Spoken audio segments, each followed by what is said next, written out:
Welcome to Christmas special episode at the Coffee Conversation Show, powered by the Emerging India Forum TIF and a tech partner, Prime Infotech Solution. Theme is Structuring Success, the AIF Playbook with Mohit Mittal, a chartered accountant, lawyer, and the force behind One Stop Consultants LLP. We spent over 12 years simplifying the world of AIFs, international taxations, FEMA, cross-border investment structures for fund managers, family offices, global investors, and HNIs. With 50 plus funds successfully structured and set up across India and Gift City, Mohit has become a trusted advisor for those navigating regulatory complexity with precision and pragmatism. His blend of legal insights, financial strategy, and real world implementation has made him a go to expert in the alternative investments landscape. Today, we explore the mind behind the frameworks, the person behind the practice, and the journey behind the expertise. And we also come to know Mohit as a person. So, welcome, Mohit, to today's Christmas special episode. Thank you, Amit. Thank you for this opportunity. So let And me I'm explain. very, yeah, Sorry, please, continue. please. Yeah, please go ahead. So let me explain. There will be three rounds: professional, Hmm. personal, and a surprise rapid fire round where you will be in the hot seat and years of inspiration AI in the corporate world. Perfect. So let's begin the first round. Friend of mine, Hmm. Amir Virani, hosted Coffee and Legal Tech Evangelist at Prime Infotech Solution, author of 15 books. So my first question, Mohit, how has the journey shaped up and what were the key defining moments you had? Okay. So the journey started, like a normal chartered accountant. I cleared my CA in 2012, and I started running a standard practice, doing the standard things which every CA was doing. Audits, tax returns, tax planning, returns filing, etc. The usual stuff. And so the major defining movement just happened 1 year down the practice. So I had a big client, one of the biggest clients I had, and it was a company which was having turnover of more than 1,000 crores at that time. And in just 1 year, when I joined, as a consultant to them, the company grows exponentially. It grew from just a perspective 1,000 crores to around 1,700 crores in just 1 year. And obviously, due to that growth, the promoter of the company, worked me like my ass off, and I was working from all year. The legal questions, taxation questions, structuring questions, so many. We were used to handling them. The entire firm was basically putting a huge amount of time for that one client only. So the year ended, and I personally went to him with the invoice, and I still remember. And the invoice was increased from the previous year. There was a small 25% hike. I still remember it. And the promoter, looked at the bill, and he said something which genuinely changed my life. Okay, and he said, "Mohit, what you are doing, any other CA can do. In fact, one of my friends CA will do it at half the price." That sentence hit me so hard. Initially I was a little offended. Obviously I thought, okay, what about all the blood and sweat and everything me and my entire team is doing, and he's saying ki 25% hike is too much and we can do it even lower than what you are doing. So I felt a little offended. But then I realized something. What I genuinely realized was he was actually stating a reality. The reality was very, very simple. uh, I had no leverage. What I mean by leverage is, in this context, is that the only leverage I had was the price I'm charging for my fees. So let's say if my competitor is charging X, I have to charge, let's say, half of X, or let's say Y, and that is the only way I can basically provide the value to the client. And that was the only leverage I had. So effectively, we say it's what is race to the bottom. And the worst thing about the race to the bottom, that you win the race, that you are at the bottom, you're charging bottom prices, and you are effectively doing nothing. So that day, I told my entire team, bhai, we will need to find areas where we have something called an unfair advantage. Unfair advantage in what sense? When I say unfair advantage, where the client cannot say to us, anyone can do this. We have to go in certain areas where not many mainstream CAs and lawyers are there. So we Hmm. started hunting for problems. Like, like we were so focused, and it was such a huge struggle. Us time we didn't realize what we have gotten ourselves into. Okay, because our firm, the whole firm, suffered terribly because we were saying no to very easy work, which a lot of other CAs were doing. And we were saying no because we wanted us to be so focused on finding that magical niche where we can charge our prices, we can basically provide real value, which is not just based on ki, okay, every other person is doing. So we were very, very focused what to do. So this continued for around, I would say, more than a year. We kept on saying no to very good money making opportunities, I would say, very easier services we can provide. We kept on saying so. Firm really suffered. Then by pure dumb luck, I would say. It was just pure luck. One of my associates, walked and said, Kina Mohit, I am having a FEMA issue for an AIF I'm setting up. So at that time, I was doing some kind of FEMA work because FEMA still has certain leverage as compared to, let's say, normal CA work. So I had started doing FEMA work. So we solved that problem, and the client was very happy. The client, why he was happy was, so he told us, Kina Mohit, I took that problem to a lot of other law firms, but the problem was nobody was giving a very simple solution. Everybody was beating the bush. And it was like we are not able to find the solution, and they were like charging the fees and etc. And you solved it. So he said, Mohit, let's do one thing. Can you set up an AIF for me? And I was like, I told him honestly, I know the full form of AIF. That's all I know. I have never set up an AIF in my entire life. He said, it's okay, chalega. Help me do it, and we will figure it out together. So, like I said, it was pure dumb luck. That was my entry to in this, the AIF world. Because AIF world, people don't understand, it's actually a very niche area. Not many people understand what actually an AIF work, how it is structured, how taxation works, etc. And looking back now, 10 years since I had that conversation with that ex-client, we left him the second day only. The first day we had conversation, second day I gave the resignation. I said, okay, find someone else. We are not interested. From that conversation to this moment, we have, basically shaped the entire direction of our firm and my life also. So today we are just hyper focused on three areas: AIF, FEMA, and international taxation. And the philosophy, we work on a very simple philosophy. We want to enter niche areas. And when we are entering them, we have got only one intent. We have to be essentially world class in them. Not just India's best, we have to be so good in those niche areas. We want to dominate those niche areas. And we don't want to enter into general areas. So I would say the journey, that conversation is the most important moment for me, for my career. That's why we ask this key defining moments. Can you reflect back memory down the lane? What was that moment which now as gratitude where you're now?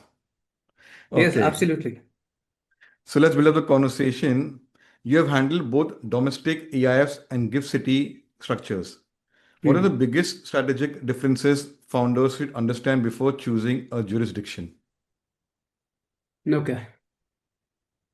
Okay. So if we are talking about jurisdictions, I would say actually, no, I will first want to clear something. When we are talking about the gift AIFs, so we say it in our say gift AIF or domestic AIF. Okay.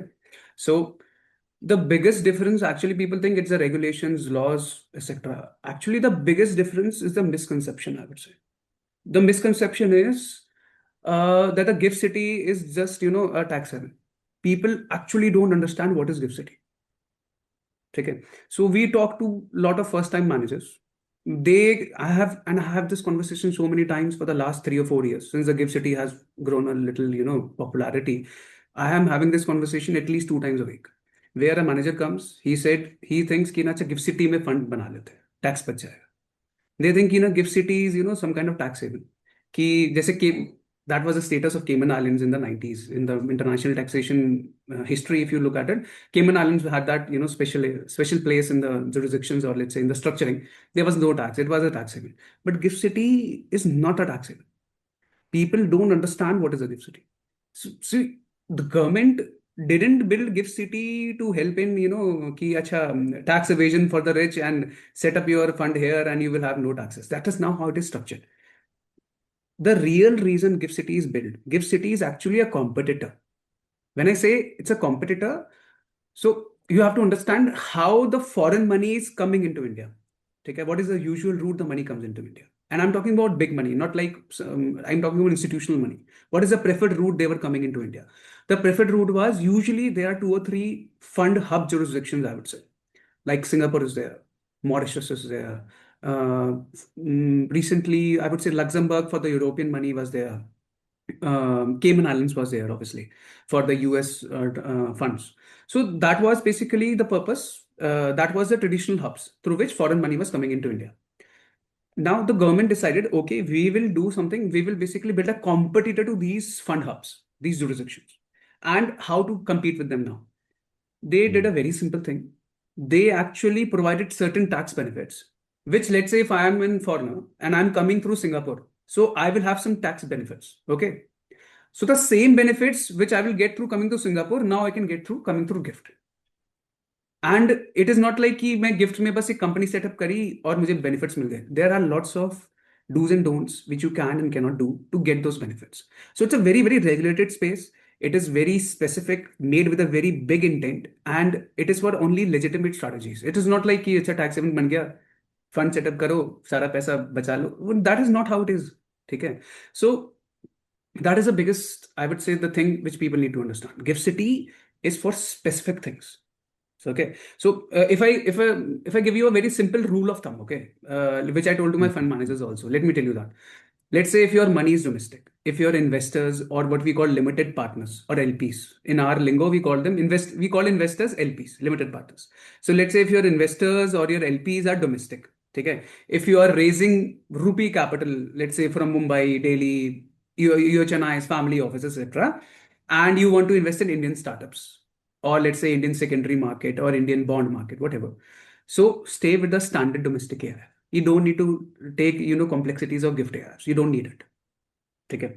But let's say if you are looking from a global perspective in both ways. Let's say you have foreign LPs or foreign investors and they want to invest in Indian market. What we call here inbound fund because the money is coming into India.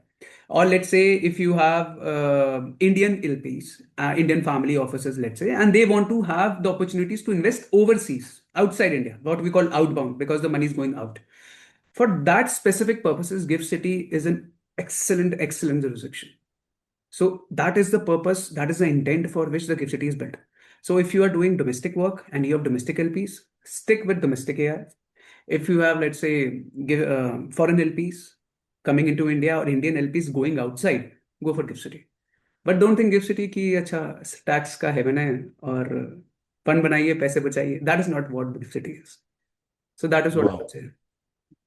I've you had this conversation on family office through but I want more depth from you for Mhm. viewers out there, since you are the most what do you say ye, uh, what do you say competent person who would give this what is family office for viewers out there, because I'm also not convinced what is a family office. I had small Okay. conversations and I want to plan on a family office pay panel discussion, which I'll connect with Okay. you. Because Okay. this is a new investment vehicle for family managed businesses, Right. and who can use this alternative investment vehicle like family office, who are the Okay. investors and Okay. what benefits do they get? Okay. So let me just tell you what first. So you have, I think the question has two parts. So let me first talk about family office part. Okay. Yes. And it is a very interesting question. So what you said is, Yes. what is a family office? Now here is the beautiful part. In India, family office is not defined anywhere. ठीक है आज Yeah. हाँ या ठीक है the only concept of something similar to family office is in Gift City called FIF or Family Investment Fund. Okay, and it is really used in today's world. FIFs are not very common in India, even though it is an option. But let's talk about what a layman person will think of family offices. Family Hmm. office, if I tell to a layman person, they will like he will not understand what is a family office, and the government also doesn't recognize family office. Okay, here's the kicker. So what is a family office? Family office effectively means that a family which has, how will I define it? Since it is not defined officially anywhere, I will define it Hmm. family office as, let's say, a family which has earned a significant amount of wealth, and Hmm. the wealth is usually stuck in wealth producing assets, let's say like like a company having a factory, or let's say an IP Hmm. which they are having, or in investments, whatever it is. So what they do is they create a separate structure, and what they're Hmm. effectively doing is they are ring fencing that structure. Ring fencing means that this structure is a standalone structure which is just there for handling investments. Okay. Now, this family office can be structured in a lot of ways. It can be structured in a way of trust. It can be structured like partnership firms, LLPs. Companies are not usually structured as family office because there are certain inherent.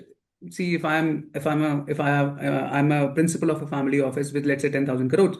I will not want that my all the information of my shareholders, directors will be open in the public. So I will create a structure which is, will offer me more privacy. So trusts are usually used for family offices. Partnership firms are used for family offices. Even sometimes, rarely, but it is, we have seen it, proprietorship firms are used as family offices. So there is no definition of family office per se. Family office effectively means a structure which a family has created to ensure that their wealth lasts, for a long time, especially sometimes even for generations. So that is a family office, a focused structure for investments. That is what a family office is. Wow. And what was the second part you were asking? Sorry, Who can be the investor? Like you have explained, family. So yeah, yeah. special, it is family managed FMBs, or there is others can also be part. Like there is Of this the concept of Hindu undivided family. So yes, I want exactly. more clarity, which I'll discuss later. Who Mm-hmm. brought this topic, Mm-hmm. and you will also relate. Okay. So I want to plan this. I want to invite him to be part of the panel discussion because he is using Okay. this alternative investment vehicle. Hmm. They are big players in the industry. Okay. Mm, Okay. yeah. Okay. So if I'm, let's say, if I'm marrying this concept of AIF and family office, okay. So why?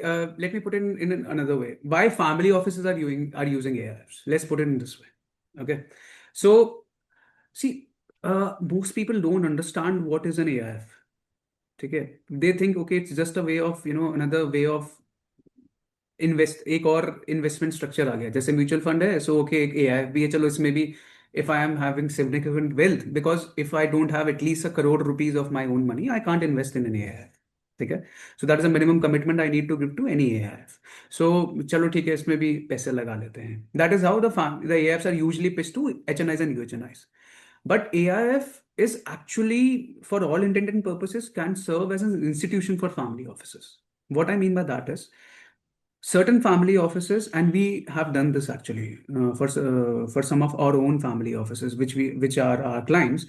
They create AIFs to get certain benefits. Okay. Majority of these benefits, what I will say, if let's say if a family office wants to create an AIF, why will they do that? The first reason will be to have a more professional structure to handle their investments. Like I said, family office is not defined in India, right?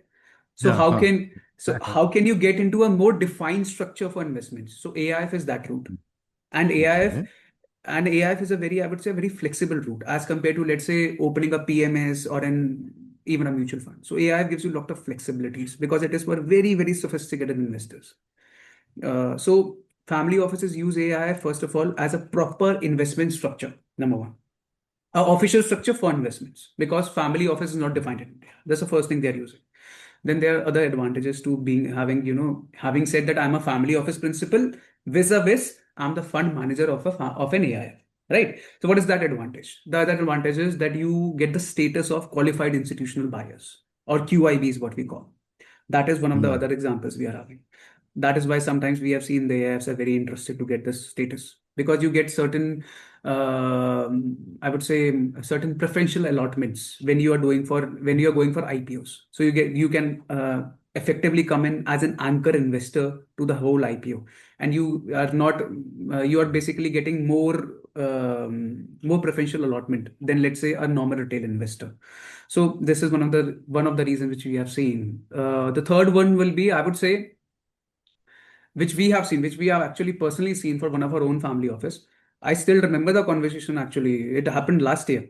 A family office principal came to us and he said, Mohit, AIF बनाना है and इसलिए बनाना है. मैंने बोला ठीक है. And so he was very adamant कि Mohit, we will only do it. हम सिर्फ इसी चीज के लिए बना रहे हैं.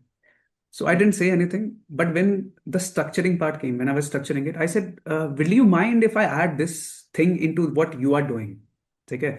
And he said, no, I don't mind, but why are you doing this? I said, I'll tell you later.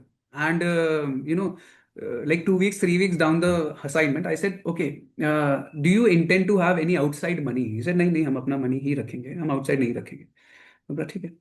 And when we were, going for the draft, for the filing part, he said कि ना मोहित हमें ना और भी लोगों का हम सोच रहे हैं because अब हमने when we discuss with our group and our network, people want to come on board on this platform with us. So Mhm. so AIFs actually opens a lot of doors for you. जो as a family office principal, I might not know what I can do as an AI fund manager vis-a-vis a principal of family office, because a principal of family office only will be restricted to as an investor. ठीक है. Hmm. But if I'm talking about I'm the fund manager of an AIF, then essentially I can take outside money also, and it can be a separate business vertical altogether. And that's what happened to that Hmm. family office also. So I told him, मैंने बोला कि जब मैंने आपसे 2 हफ्ते बाद मैंने जो एक ऐड किया था इसीलिए किया था. I knew कि ये conversation हो सकती है. I've already structured it. And I was, so he was very happy. So that is how the family office and AIFs are usually working together. Family offices are looking at AIFs as a structure to basically, for a lot of things, for as a separate business, Hmm. platform, structure, etc.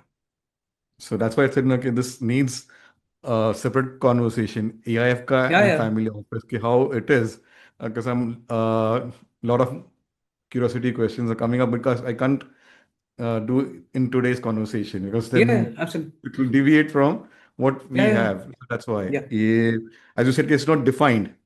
There is Yes. no, but it is very important a vehicle and the way you visualize what this person is looking forward. So you know what his intentions are and you are working more value into his planning thing, which Right. uh, that is a good quality of what do you say, a consultant, and you become part of his vision. Right. Exactly. You have to understand why he is doing this. That's why you asked me a question why I'm doing coffee. So I'll connect with you for my later thing after this Yeah. conversation. I have something for Okay. you for my vision thing. Perfect. Okay. Hmm. As someone who bridges finance and law, I'm doing it two parts, Mohit. Okay. First part, what's your personal process for evaluating a complex cross-border structure? That is first part. And how do you deal with cross-border cultural differences? Okay. So we have got two parts here: cross-border structure and the cross-border cultural differences. Okay. Yeah, yeah. Dealing with people from different And cultures. right, I understand. So, you know, I would say most of your guests will probably are thinking that I am going to say some tax codes, like what is the, process, right? Or the FEMA regulations or the SEBI regulations, etc. Actually, I was just I told my junior this yesterday also. I said ignore the law altogether. Forget about regulations. I said the first thing. Actually, my philosophy is very very simple.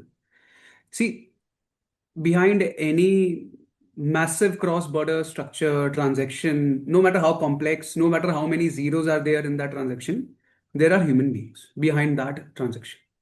Okay. And those humans are usually driven, what I have seen are by usually only two things. Either they are fearful of anything or they are hopeful of something. Okay. Mhm. Now, so what is my process, my personal process to evaluate a structure will be, let me give you a real example. Okay? That will be the easiest way to, because Yes, yes. everyone has their own process. I'll tell you what my process is. So I have a client. He is one of the biggest, I would say, manufacturer in automobile sector in northern India. I can't say the name, but he's very Yeah, very yeah. big. Okay. And he's a very serious industrialist, having big factories, etc., in the NCR region. And he came to me one day and he said, and he doesn't have any concerns with AIFs. He doesn't do investment. He doesn't do anything. Okay. And he said to me, and he said, Mohit, I need a domestic master fund, okay, and a feeder fund in Delaware, USA. Now, he's a first time fund manager, mind you. Okay. Now, this kind of question is expected from very serious or very senior fund managers who are doing it for a long time. I was a little taken back, like, okay, this guy, I'm pretty sure this guy has known about, didn't know, even know about AI for 1 month back. So I asked a very simple question. I said, why do you want a Delaware fund? So technical answer would have been ki I want to raise money from US investors. That is the usual answer which we get whenever we raise this question, that why a feeder fund in Delaware, which will basically pool the money in USA, and then this fund will invest in Indian markets, in the Indian domestic AIF. And the Indian domestic AIF will invest in Indian markets. So I asked him the standard professional question, why the US feeder? Are you targeting US institutional capital, US HNIs, etc.? And I was expecting, a complex financial answer. Like you said, what is a complex fund? It is a complex cross border transaction. Instead, he told me very simple. My son lives there, and I said, okay, can you explain me more? What do you mean by that? So he told me, and the picture, completely changed. And now, if I could have done was, I realized that this is not actually a very big, a tax play or a huge business decision. So this was effectively a father, okay? And this father was dealing with the reality that his son doesn't want to run the factory, the family factory. That was the reality, okay? And the boy was effectively interested in the capital markets. So the father was not just building, a legal structure, or let's say doing a complete business overhaul, or creating a new platform. He was effectively building a foundation for his son. Okay. Yes. Now, Mm. once you understand that as a consultant, uh, this was actually a legacy decision for him, because he wants his son to work with him, but the son is not ready to work in factories. He has built his wealth in that way, but he wants his son is like, I will build my own path. And the father was obviously he want his son to be successful. He said, okay, I'll build your foundation through what which was not given to me, because he was a first time entrepreneur, first generation entrepreneur. Mm. So, so this was, this was not a business decision. So the way we approach this complexity, it completely shift for us as a consultants. We are not very much bothered about key cross-border kya hai. For us, it was very much bothered, okay, how the father and the son dynamics will work in this particular thing. Obviously, the regulations matter, the law matter. We told them everything Yes. there, but the basic premise, it changed. Okay. So whenever, if I have just asked, Acha, these are the regulations, this is how the fund will be made, we might have created a very good structure, but maybe the purpose, the intent might not have been fulfilled for the client. So when we are talking about cross-border structures, first thing we look at, what are the persons behind it, why they are doing this, okay? Why they are doing it, and usually it's something they are fearful or something they are hopeful. Now, talking about the cross-border cultural differences, okay? In this case, it was father and son, so it didn't matter. But the other cases which I have seen, so we work with a lot of Japanese clients, okay, and Japanese clients are very, very different human beings, I would say. They they will, so let's say we are talking for the first time, let's say second time, third time, we might starting, trusting a little bit, trusting each other a little bit. We might even get into business. I'm talking about just, generalized things. But if you're talking to a Japanese person, it might be sometimes years before, he will be comfortable with you talking about business.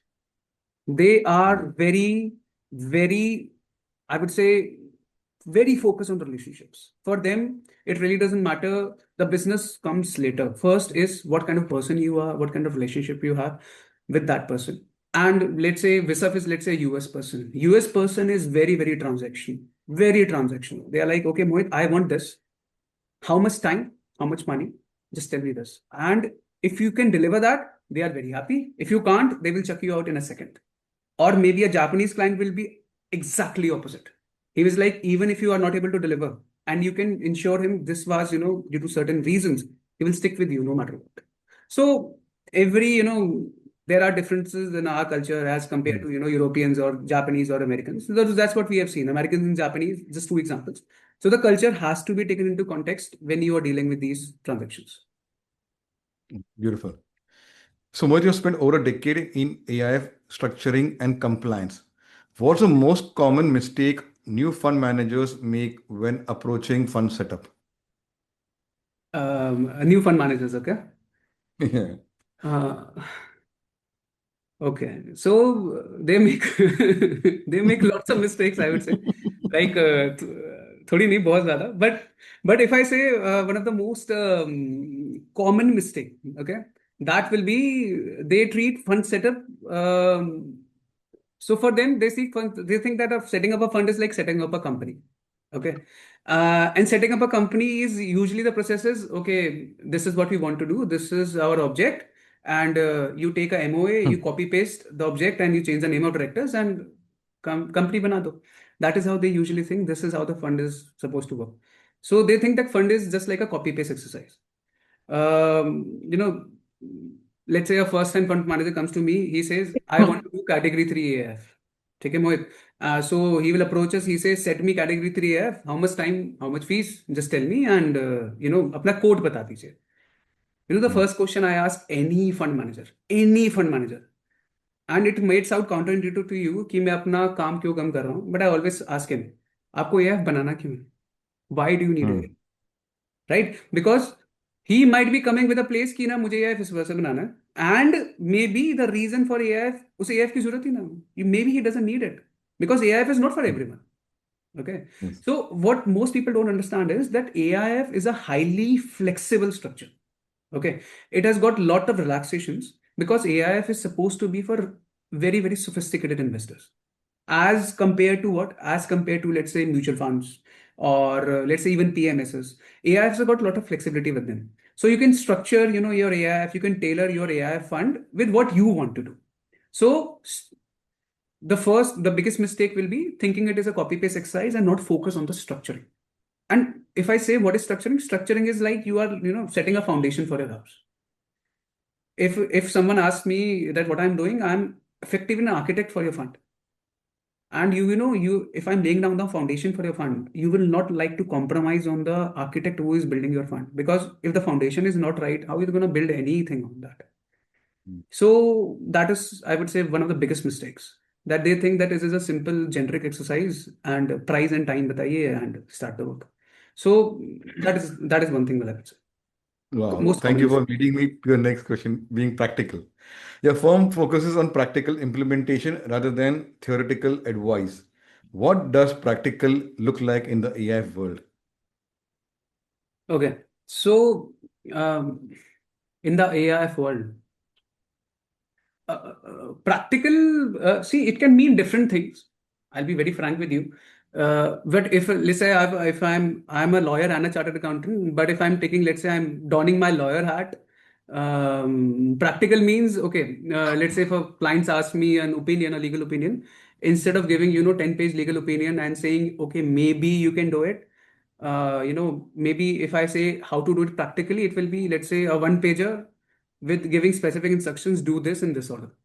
This can be, example of how we can do it something practically.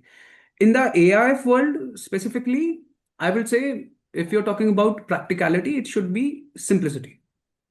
Okay. See, AIF by definitions are opaque structures. I'll be very honest. Okay, they are trying to the terminology is quite complex. If you are a first time investor who is investing in an AIF, you get something called PPM, private placement memorandum. It is essentially, you can say, a prospectus ki AIF mein chal kya raha hai.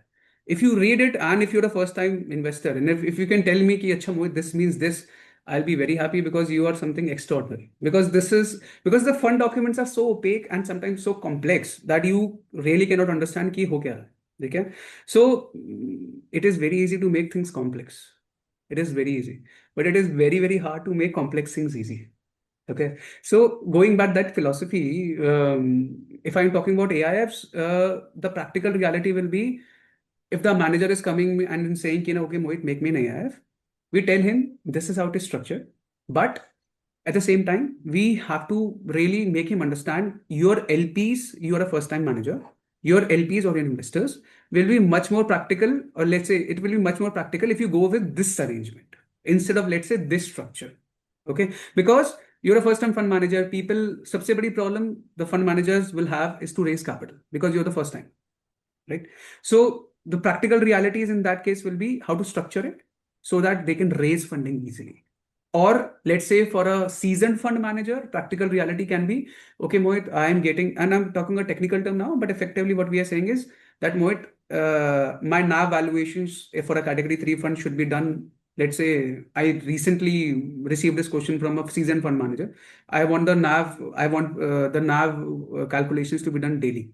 Now, it can be done, we can write it down, but what will happen when he's doing the fund operations? It will create a lot of issues for him. It will increase the cost and it will not serve a practical purpose. So that is where the practical realities come. We have worked with so many funds, we have seen so many issues. So we understand, okay, this might work in, in a theoretical context, or let's say in the documental context or a drafting context, but when you are being operational, it might be different. So that is where the practicality part comes into being very honest and being maybe practical implementation. That is where we focus more on. Wow. So with 50 plus funds structured, what's one pattern you've noticed among the successful fund managers? Successful fund managers. See, if I have to just say, just like, because I would like to be brief on this because there are so many things. But if I would say the most common thing which I have seen, the fund managers who are, let's say, are able to raise funds and are doing pretty well, and they are, let's say, on their third or fourth scheme of AIFs or having multiple AIFs, I would say it will be speed and decisiveness. So what I mean by that is the successful fund managers, they are quite clear about what they want to do. Okay, they don't spend too much time on second guessing कि कैसे करना है, क्या करना है, कब करना है. They're like, ये करना है. This has to be done, and they take decisions. So see, if I'm, let's say, a fund manager, I don't need to decide on every single nitty-gritty thing. Most of the things can be done by the consultants, but there are certain things which I require, me as a consultant will require their input. So those key decisions, they take those decisions very, very fast. They are very clear on their intent. And I would say they are actually very, very honest with their LPs. Not in the time when the fund is operational. I would say at the time when they are thinking of structuring the fund, they want to be very, very honest with their LPs. How they do that? They said, okay, Mohit, this percentage, this fees will not work with my LPs. ये बहुत ज्यादा है. ठीक है, इसे कम, इसे मुझे चाहे market, let's say market is charging 2% for handling the AUM, I want to reduce lower because मुझे पता है कि द मार्केट, जब तक ये fund, let's say the fund will become operational in 3 months or 6 months, the market I might not be able to generate that return. ठीक है, so they are very very honest and they want to basically work, they think in long term, they think very decisively and they work very very fast. And there I have also worked with fund managers who have taken, like, at least a month to decide the name of the year. I have also worked with those kind of fund managers. So वो पहले ही हमें समझ आ जाता है कि okay, this fund manager is gonna take a lot of time. He's gonna second guess. He's gonna take it's gonna be a long process. And a successful fund manager, and one very very funny part with them, even if they take a wrong decision, because we cannot be right every time, right? Even if they take a wrong decision, so they adjust. So let's say they have decided, okay, this is how the fund will be doing, and down that road they understand, okay, we have taken a wrong decision. They adjust very quickly. So the speed and decisiveness, I would say, those are the two most important things. Beautiful. So, as someone who has worked with fund managers, HNIs, UHNIs, and global investors, how do their expectations differ when it comes to risk, compliance, and control? Oh, they are completely different people when it comes to these things. So HNIs and UHNIs, I will effectively take them in a single category. But let's say, but HNIs are, I would say, they are much more focused on how much can the fund will make, and how fast will it make. And मतलब कितना return आने वाला है. पहला question usually यहाँ होता है और यूजुअली यहाँ पे खत्म भी हो जाता है. कई बार सेकंड क्वेश्चन ये आ जाता है कि liquidity comfort basically. Because let's say if you're investing in a category 1 or a category 2 AIF, so your investment is locked in for the entire tenure of the fund. So category 1 and 2 are usually illiquid funds. So they are very much focused on कि कितना return आएगा, exit कैसे होगा. So they are very much focused on the very basic things. And they are more, I would say, more ready to take risk for the HNIs. And if I say UHNIs, let's say with a net worth of 100 CR and above, they also want that. But the first question is usually, how safe is it? They are much more risk averse as compared to HNIs. HNIs are usually more risky. UHNIs are risky, but the first question is what can go wrong with the fund? That is how to think. Second will be the questions which are asked by HNIs only. Kitna return aayega, liquidity preferences, etc. But these are usually the differences I've seen. And if I'm talking about, let's say, the global investors, and now I will qualify global investors as institutional investors, which are very, very big investors. I would say they are very, very concerned about the internal working of the fund, and they want a seat in the investment committee. They want to have a say in it, so they want much more control on their investment. And frankly, they deserve it also because they are investing a huge part of the corpus usually.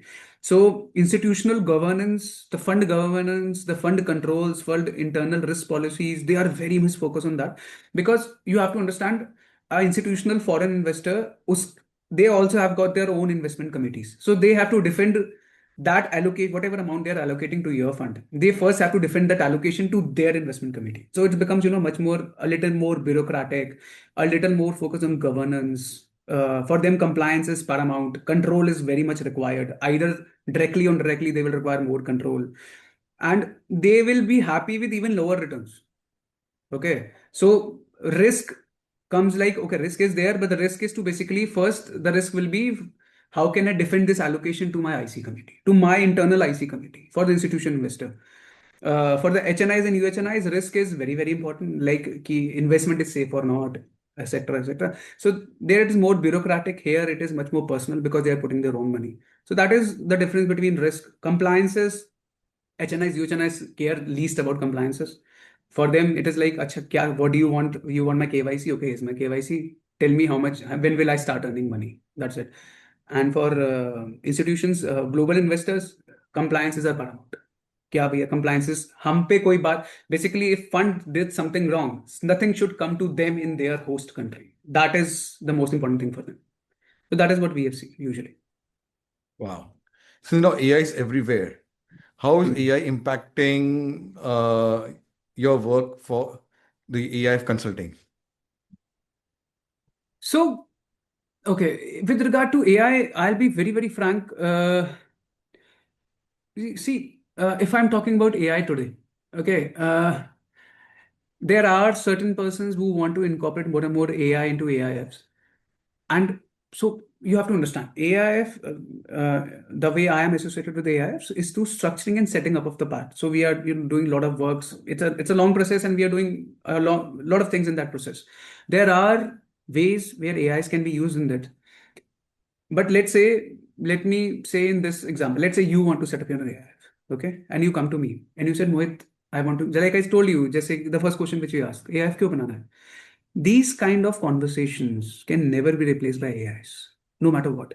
AI can tell you, this is a regulation, this category is doing for this, you can do this, or maybe it can help you in drafting part also.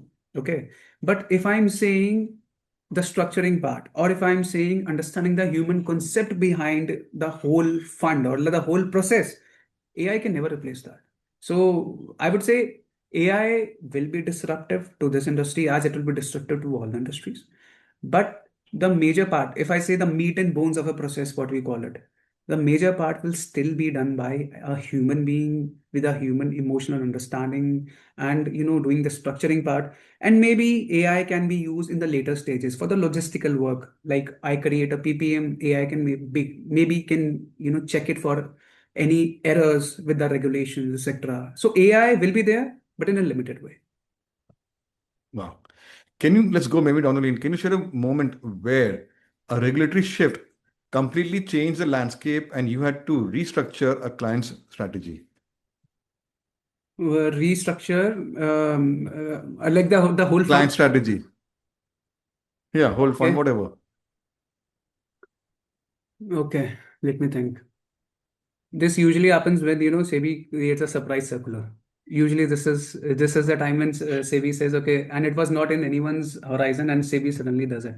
So Hmm. going by that example, yeah, I can give you an example of a family office even. Okay. So last year, at the end of last year, a family office came to us, and the principal of the family office, basically the the head of the family office, he said, Mohit, I want to set up an AIF, and there are two very clear things which I want to do. First is I want to qualify for QIB status because he wanted to do anchor investing, etc. And he was onboarding some very, very big names in the fund. So, and these, we call them anchor investors. So I'm getting some anchor investors, and I will need to give profit sharing to those anchor investors. What we call carry in our basically industry, we call them carry or performance fees. I want to share this carry with a few anchor investors. Now, when he came to us and we started structuring, drafting, etc., it was totally permitted. SEBI permitted it, and the structure was totally allowed. So we did the whole thing. We created the structure, draft, etc. The whole application was ready. Architecture, fund documents, everything was ready, and we were filing it. Okay, and the day we were supposed to file, I still remember a circular came in the evening, and circular, it was like SEBI literally look at that structure and said, "ये तो मैं नहीं करने दूंगी."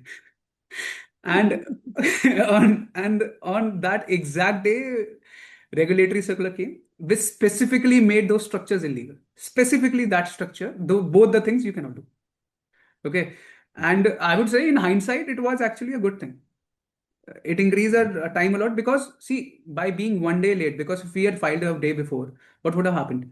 The client would have been in a lot of trouble because because if we have filed it, it was effectively a live application. We couldn't change it when we have to Hmm. change the structure by showing it to the entire SEBI officer. The process would have increased a lot.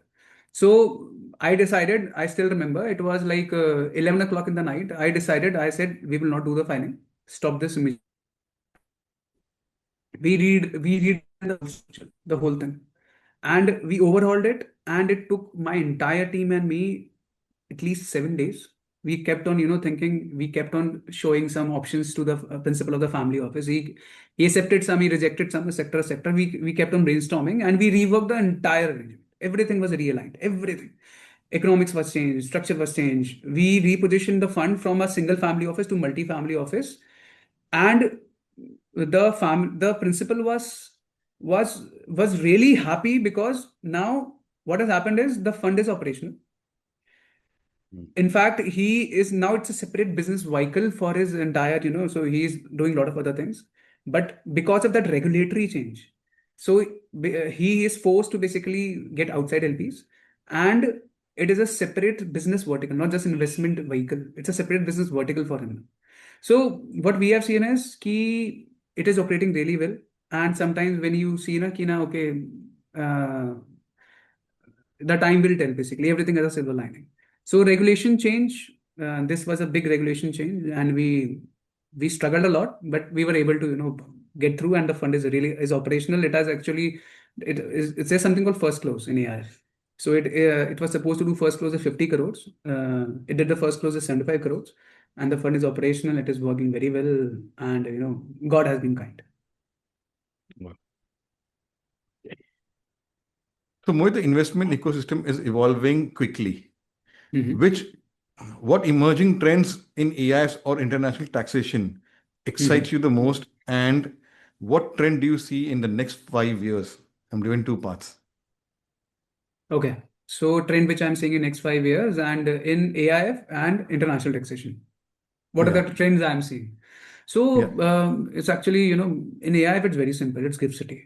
Gift City is the future. Gift City, when it was created in 2014, so it was, at that time, it was more of a niche idea. Ki, okay, this is also a place where, foreign LPs can be onboarded, etc. It's been 11 years now since Gift City is operational. And I would say the way it is progressing, it's genuinely inspiring. Like I would say, foreign capital is looking at Gift City now as a viable alternative. Like I told you before, Gift City is a competitor for Singapore, Luxembourg, Mauritius. So now funds are actually coming, real foreign funds are coming. I would say European funds are also coming to Gift City. So Gift City is one trend which I'm seeing, which I'm very excited about. So Gift City is one definitely when it comes to AI specifically. Other thing which I see is which happened very recently. I would say only on November, just last month. SEBI has changed its perspective a lot. In what way? SEBI is basically getting more and more. How to explain this? Okay, before November 2025, SEBI was much more about ki, the regulations were very much the operational flexibilities are there, but still there was a very heavy touch of SEBI for everything the AIF was operating. From November 25, SEBI has basically introduced something called Accredited Investors Only Fund, AI fund, which we call. So AI is not artificial intelligence; it's basically accredited investors.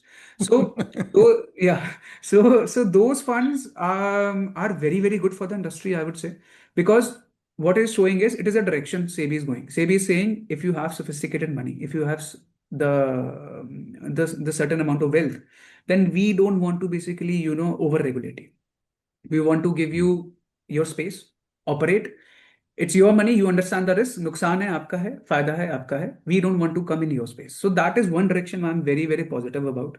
So one is Gift City. The second is SEBI is understanding the ground realities for AIF industry. That maybe we don't need so much complex regulations for each and everything. So that is two things. And the third one was international taxation, right? So Yeah. international taxation, I would say I'm seeing this for almost now 3-4 years now.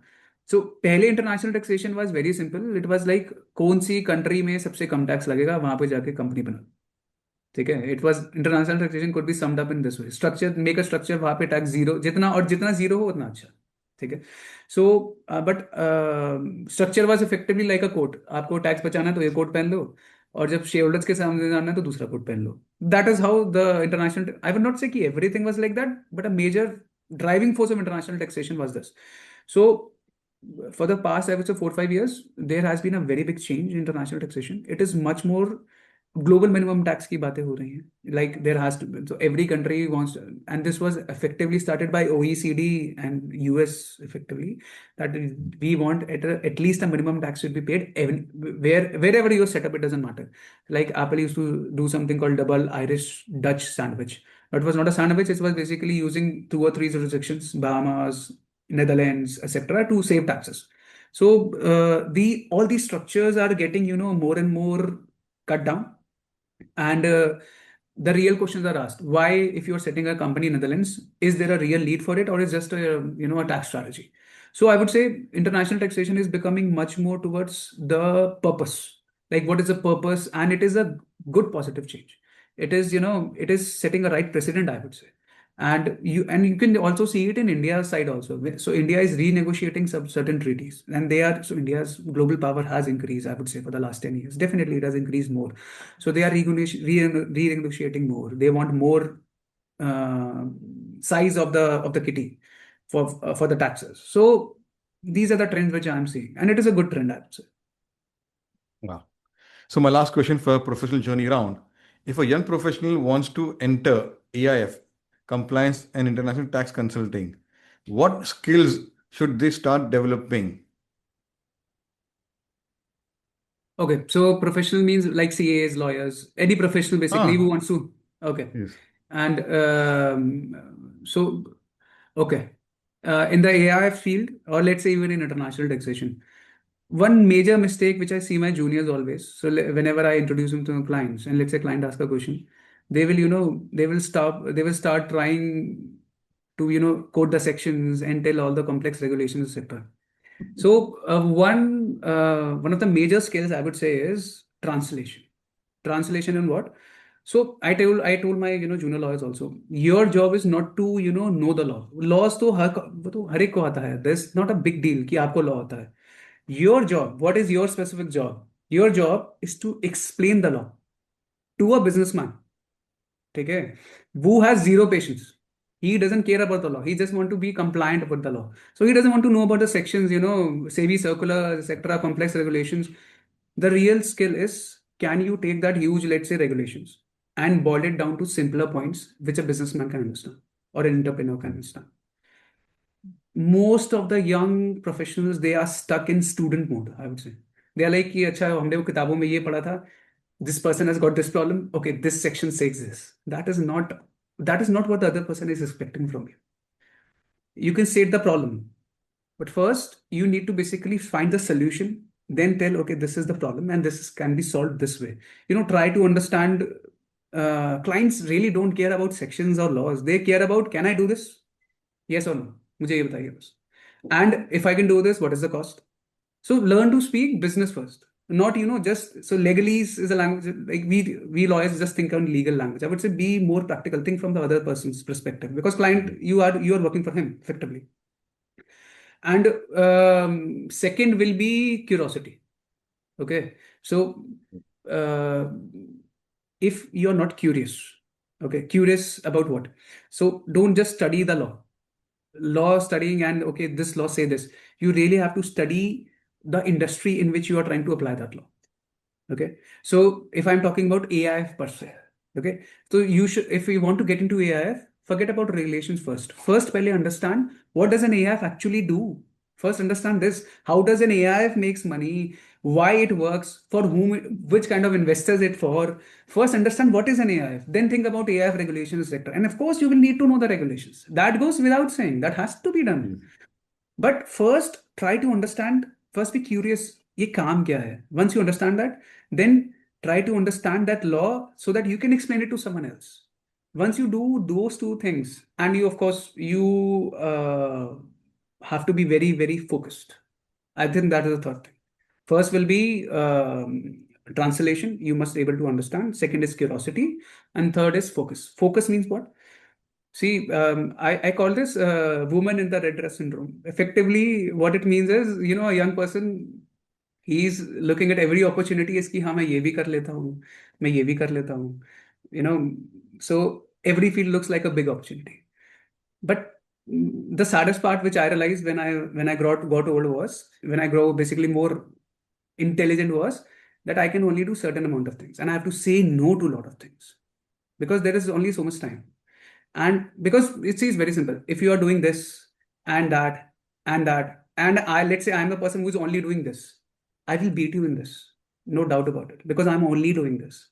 So find your this, okay, be focused on this, then learn translation, be curious, and definitely any field, be it AIF, international taxation. I'm not doing rocket science. It is a niche field, definitely, but anyone can do this. That is my philosophy. Wow. Okay. So let's go to the next round and understand Mohit as a person. Tell us about your family and your formative years. Family, I've got a wife, I've got a daughter, a typical Indian family. And matlab, I'm very, very grateful that, I've got a wife who is able to, steer me in the right direction always. Whenever let's say I'm lost, she's the person, she's like my guiding stone. Okay, Mohit, this is where you're supposed to go. And it really helps. So family is very, very simple, small nuclear family, which I have. And formative years, I would say the real formative years started effectively when I started my practice. Because before that, when you are studying, you have a very rosy picture of the world. You are looking everything with rose-tinted glasses. You don't understand what is reality because you are shielded from reality. Once you enter the real world, then I would say, so that formative years will be once I started my practice. Very simple. Wow. So let's go to your days at Delhi University. What are your memories and experience from there? Delhi University. So college life was not for me like Hindi movies जैसे दिखाते हैं ऐसा कुछ नहीं था. Because I was effectively what I was doing was I was doing my BCom honors, but at the same time, at that time it was allowed. I was doing my chartered accountancy and I was doing my law also. So at the same time, I was doing three things. And the reason why I was doing three things was it is not actually something extraordinary. Everyone was doing it. There were a lot of persons who were doing this. The reason why I did this was because lot of syllabus of CA and BCom honors overlapped. Okay, you will not Okay. believe I didn't even bought any books till third year of my BCom honors. And in the BCom honors third year, I got economics only because that was not covered in the CA part. So for me, college was more about ki I have to clear my chartered accountancy. There was too much pressure, to clear your CA. So college, and it's a regret also, I would say. But for me, college life really didn't exist at that time. I lost my college life because the focus was something else. The focus was chartered accountancy, and college didn't have the time and place for that. So We can college life understand. was, yeah. Okay. So Mohit, when you're not thinking about funds and compliance, which is that hobby interest which helps you to unwind and recharge? Okay. Now, I'm pretty sure nobody has told you this hobby. Okay. I love to read about medieval battles. So, like battles of, I'm not sure if not many people knows about these people, like Hannibal Barca. So I like to read about medieval battles. What was the strategy by certain great generals which have been there? Julius Caesar, people know. Alexander, people know. There are someone called Hannibal Barca was there. So I love to read about these battles. So because it's very very interesting for me that a single evening can sometimes change civilizations, bloodlines. It can change bloodlines for years to come or for generations to come. So for me, battles, I love to read about battles. Total a nerdy thing, but yes, I love to research about them. Wow, beautiful. So if your friends had to describe the non-professional Mohit in 3 words, what would they say? 3 words. Very reserved. No, there's 2 words. Reserved, talkative, and I would say they will still say me professional. I would say. Okay. What's that family tradition you cherish deeply? Not a single family tradition is there. It's the small things. Having Sunday lunch with your family. Hmm. Small things. There is no single family tradition. It's more about because my daughter is 7 years old. She goes to school. My wife works. So we are all busy in our lives effectively. So Monday to Friday, how the week went, we don't even find out sometimes. Saturday, Sundays are usually there for the family. So Saturday and Sundays, weekends, so small moments. So the Sunday Hmm. lunches, small movies together. Those are the things which we cherish. Beautiful. Since you're celebrating Christmas, so what message would you like to give to our viewers out there?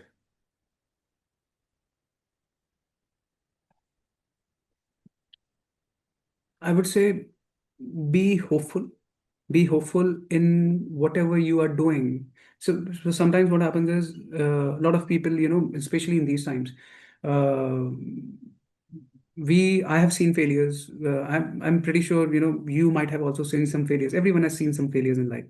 And whenever we see failures, we sometimes start losing hope. I would say, stick on something which you are doing sooner. So usually what I have seen is ki whenever you feel that okay, there's a wall and you are not able to do anything, it's effectively just a chapter in your life. I use I treat it in this way. So whenever I see something, whenever I suffer a setback, a huge setback, so I always think of it. So this is the story I will tell one day, that how I got through this setback.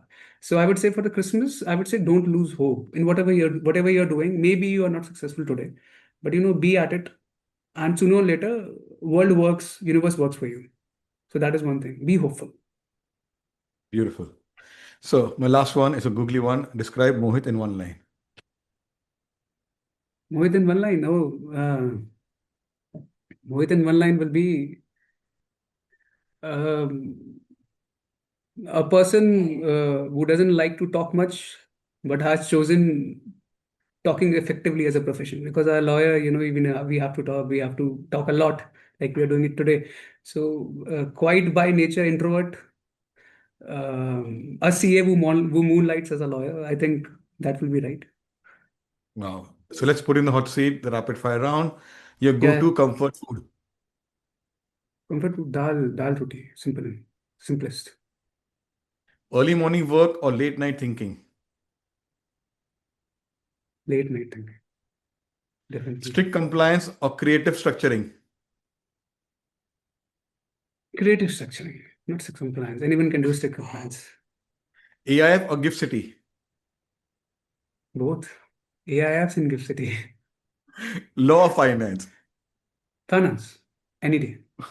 Finance. Your favorite color? Blue. Sky blue, Your, effectively. dr- your dream travel place? Japan. Wow. One word that defines your leadership style?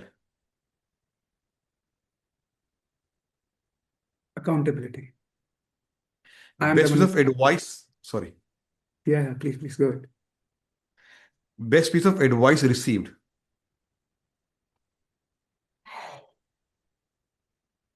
Best piece of advice received. It's from a YouTuber actually, but it goes like this. Do so much volume that it will be unreasonable for you to fail. Beautiful. Tea or coffee to recharge? Oh, coffee. Any day. Definitely. Let- Coffee. Yes, absolutely. Coffee all the time. You're the coffee show. And here's a book which we'll autograph and send to you, your Christmas gift. Perfect. So, Thank as a you. conversation with Mohit comes to a close, we are reminded clarity, strategy, and precision are not just professional strengths, they are philosophies. Mohit's journey from CA and law to becoming a trusted advisor for fund managers and global investors shows what's possible when expertise meets intention. His ability to simplify complexity, build trust, and bring structure to fast moving financial landscape makes him a standout in the world of alternative investments. We hope this episode inspires emerging professionals to embrace depth, learn continuously, and pursue excellence with purpose. So, like that, there are 800 plus coffee speakers who've shared their professional, personal journeys, insights. Subscribe to the Coffee Gun Show on YouTube, implement those changes, and see where you go for 2026. And we continue conversation or a cup of coffee with another speaker. Thank you. Take care.